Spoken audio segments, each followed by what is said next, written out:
Bismillahirrahmanirrahim. Assalamu alaikum. Welcome back to MCQ's discussion class. Test number 13. Question number first. Number of quark in hydrogen atom, it is 3, 4, 2, 1. कितनी quarks है hydrogen atom में? तो hydrogen atom में एक proton है, ठीक है, जो चार्ज है वो क्या है, एक प्रोटॉन है और एक न्यूट्रॉन है, 1 1। तो प्रोटॉन किस चीज़ से बना हुआ है?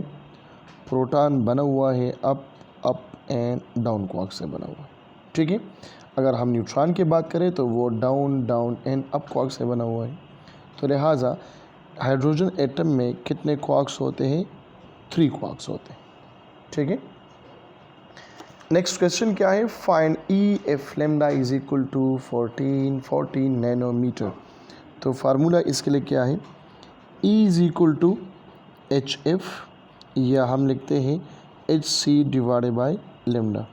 इसमें वैल्यू पुट करें, जो भी आंसर आ जाए वो आप लोगों का होगा। Number of diode in half wave rectifier that is 2,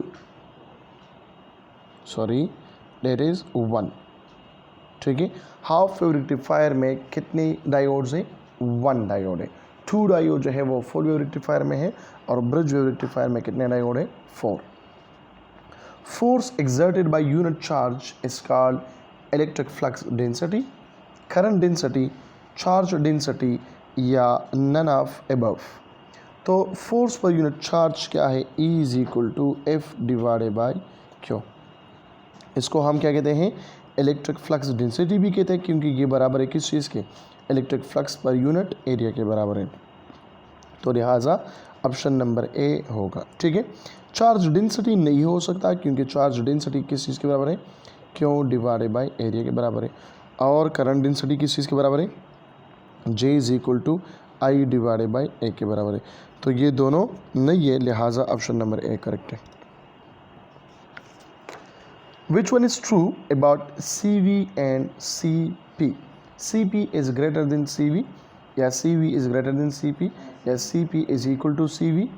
तो इसमें करेक्ट ऑप्शन क्या है? C P is greater than C V. आप लोगों ने पढ़ा है चैप्टर नंबर 10 में, थर्मोडाइनेमिक्स में पढ़ा है, ठीक है। नेक्स्ट एमसीक्यू क्या है? What will be the electric flux density if electric field intensity is 15 Newton पर कूलम? बहुत आसान है। इलेक्ट्रिक फ्लक्स डेंसिटी क्या है? इससे पहले भी मैंने बताया कि ये बराबर है फ्लक्स डिवाइडेड बाय एरिया। तो ये क्या है? कहता है ये चीज़ क्या होगा अगर इलेक्ट्रिक फील्ड इंटेंसिटी क्या हो? 15 न्यूटन पर कूलम। तो आंसर कौन सा होगा? ऑप्शन नंबर बी होगा। नेक्स्ट एमसीक्यू क्या है? 2 point charges +2 coulomb and +6 coulomb repel each other with a force of 12 Newton. If a charge of -2 coulomb is given to each of these charges, the force will now be what? 2 charges है, एक है +2, एक है +6। इन दोनों के दरमियान जो force of repulsion है वो है 12 न्यूटन।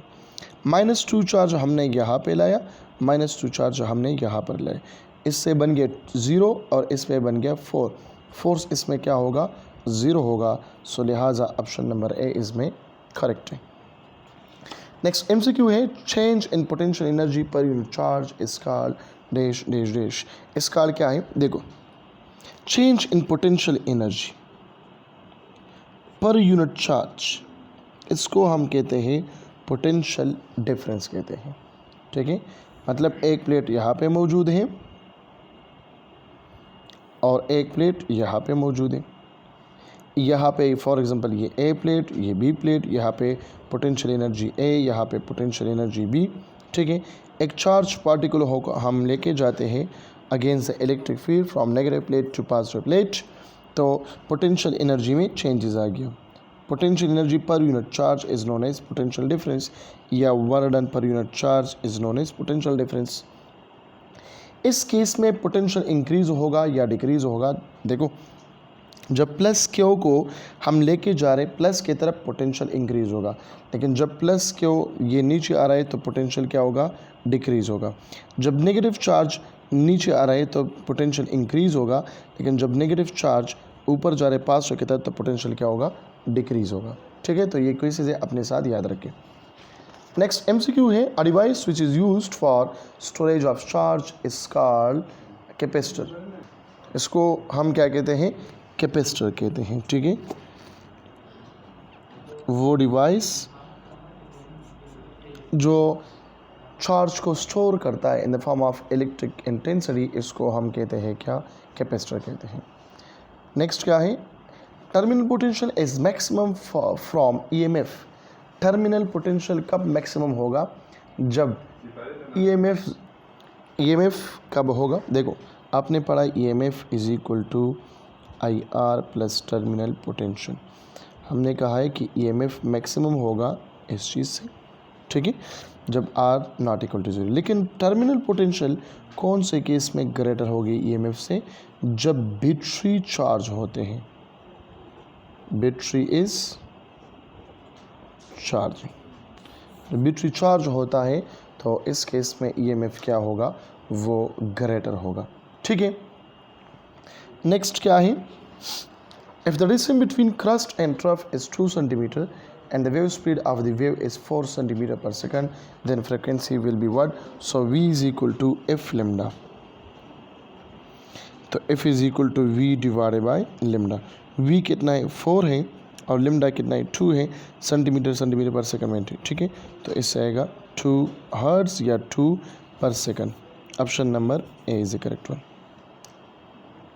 नेक्स्ट MCQ क्या है, the resistance of a wire is 10 ohm, its length is increased by 10% by stretching, the new resistance will now, तो न्यू रेजिस्टेंस क्या होगा, ये होगा 12 ओहम। आप लोगों को पता है स्ट्रेचिंग के कि ये L स्क्वायर के बराबर होगा, ये 10% इंक्रीज़ हुआ है, सो इसका मतलब 2 × 10% विच इज़ इक्वल टू 20% ये इंक्रीज़ हो गया, ठीक है। तो 20% का मतलब 20 डिवाइडेड बाई 100 मल्टीप्लाई बाई 10, इससे आएगा क्या, ये ख़त्म हो गया, 2 डिवाइड बाई 10 मल्टीप्लाई, इससे जो भी आता है मेरे ख्याल में टोटल क्या होगा, 12 होगा, क्योंकि पहले कितना था 10, और इससे जो आंसर आ जाए उसको ऐड करें, इससे अप्रॉक्सीमेटली इक्वल टू 12 ओहम आ जाएगा।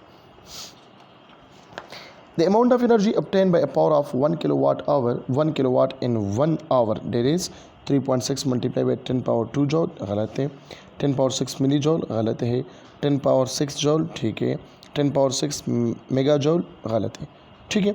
आप लोगों को तो वैसे भी पता है 1 किलोवाट आवर किस चीज़ के बराबर है, सो 10 पावर 3 है, multiply by 3.6 multiply by 10 power 6, और यहाँ पे आ जाएगा जॉल, सो 3.6 मल्टीप्लाई बाई 3 है, सॉरी 10 पावर 6 जॉल आ जाएगा।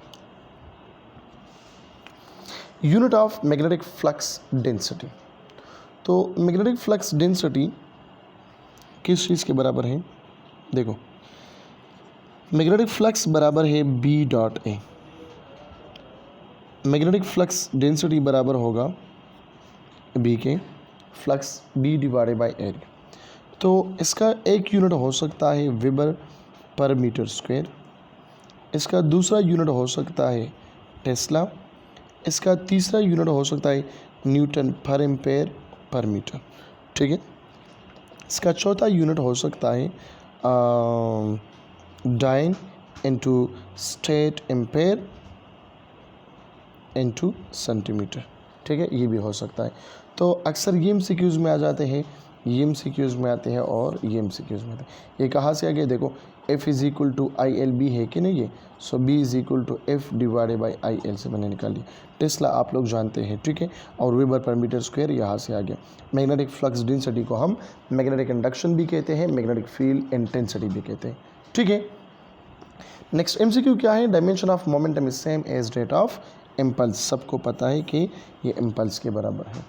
Now ratio of fundamental frequency of organ pipe, open organ pipe to close organ pipe. तो फंडामेंटल फ्रिक्वेंसी आप लोगों को पता है कि जो ओपन आर्गन पाइप है ये बराबर है V डिवाइडेड बाई 2L, और क्लोज आर्गन पाइप है V divided by 4L। Close organ pipe की किस चीज़ के बराबर है, V डिवाइड बाई 4L के बराबर है, और ओपन आर्गन पाइप किस चीज़ के बराबर है, V डिवाइडेड बाई 12 के बराबर है।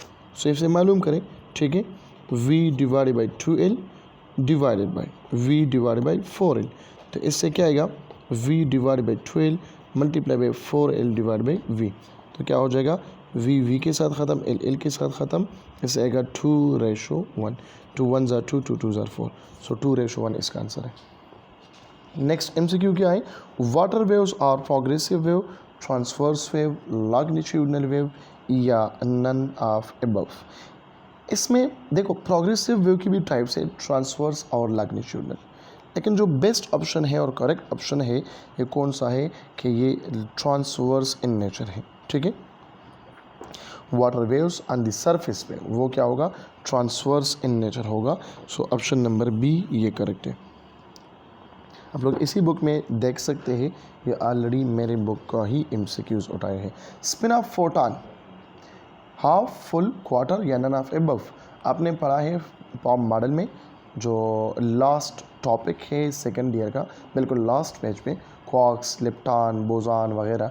तो ये बोजान में हम पढ़ते हैं। ठीक है, तो इसका जो स्पिन है वो है फुल, स्पिन 1। ठीक है, इसका मतलब 1/2, इसका मतलब 1/4। तो फुल का मतलब ये है। ठीक है, एक इस तरह होता है और दूसरा इस तरह होता है, ये आप लोगों को बेहतर पता है कि ये क्या है। फिर जो है एक इस तरह होते तो ये हाफ होता है।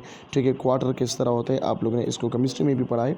लेकिन फोटॉन जो है ये बोजान की कैटेगरी में आता है। ठीक है, तो इसका स्पिन जो है वो क्या होगा, 1 होगा, मतलब क्या होगा, फुल होगा। नेक्स्ट MCQ क्या है, magnitude of magnetic flux of earth.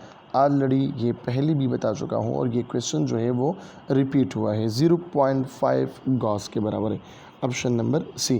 Test number 3 में आप लोग इसको देख सकते हैं, वहाँ पे भी मैंने एक्सप्लेन किया है इसको। ठीक है, crest and crest are form in what, transverse wave, longitudinal wave, both of above, none of above. ये बन जाता है किस चीज़ में, ट्रांसवर्स वेव। लेकिन ये इस तरह होगा, crest and trough are form.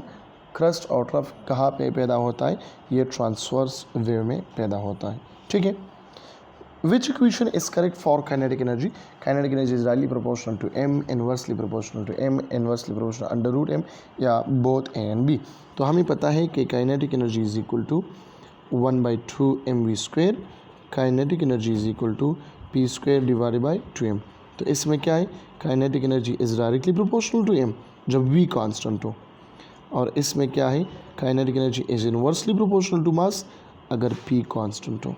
ठीक है, तो ये इक्वेशन क्या है, करेक्ट है फॉर काइनेटिक एनर्जी। नेक्स्ट क्या है, horizontal distance of a projectile is maximum at an angle of 45 degree, क्योंकि आप लोगों को पता है कि किस चीज़ के बराबर है, sin 2 थीटा आता है, जो 45 यहाँ पे पुट करें, सो sin 2 multiply by 45 that is 90 degree, और sin 90 किस चीज़ पर है, 1 के बराबर है। सो लिहाजा ये है।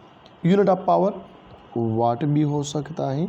ठीक है, हार्स पावर भी हो सकता है। इसके अलावा P is equal to W/T मतलब जूल पर सेकंड भी हो सकता है। ठीक है, न्यूटन मीटर पर सेकंड भी हो सकता है। P is equal to VI, ये ओल्ट मल्टीप्लाई बाय एम्पेयर भी हो सकता है। ठीक है, तो ये भी आ सकता है, ये भी आ सकता है, ये भी आ सकता है, ये भी आ सकता है, और ये भी आ सकता है। ठीक है, so this is the unit of power. तो ये हो गई बेटा टेस्ट नंबर 13 के कुछ MCQs। ठीक है, बाकी जो MCQs है वो इंशाल्लाह हम कल करेंगे, टेस्ट नंबर 14 9 सितंबर वाली। ठीक है, अपना बहुत सारा ख्याल रखिएगा। Thank you so much. अल्लाह हाफिज़।